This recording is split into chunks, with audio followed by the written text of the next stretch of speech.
नृत्यांगना गौतमी पाटील आपल्या डान्समुळे नेहमी चर्चेत असते, पण सध्या ती एका वेगळ्याच कारणामुळे चर्चेत आली।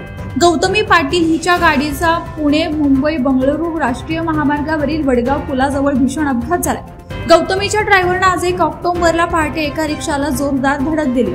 या अपघातात रिक्षा चालकासह 3 जण जखमी झाले। जखमींना तत्काळ रुग्णालयात दाखल करण्यात आलं असून त्यांच्यावर सध्या उपचार सुरू आहेत। मिळालेल्या माहितीनुसार पुण्यातील मुंबई बंगळुरू राष्ट्रीय महामार्गावरील वडगाव पुलाजवळ एका हॉटेलसमोर एक रिक्षा उभी होती। त्यात रिक्षा चालकासह 2 प्रवासी होते। मागून आलेल्या गौतमी पाटीलच्या भरधाव कारणे उभ्या असलेल्या रिक्षाला पाठीमागून जोरदार धडक दिली। ही धडक इतकी जबर होती की यामध्ये रिक्षाचं मोठ्या प्रमाणात नुकसान झालं। या अपघातात रिक्षा चालकासोबत रिक्षातील 2 प्रवासी गंभीर जखमी झाले। ज्यावेळी अपघात झाला त्यावेळी गौतमी पाटील कारमध्ये नव्हती।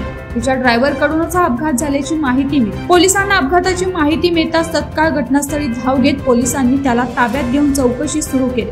त्यावेळी ड्रायव्हरनंच ही नृत्यांगना गौतमी पाटीलची कार असल्याचं सांगितलंय।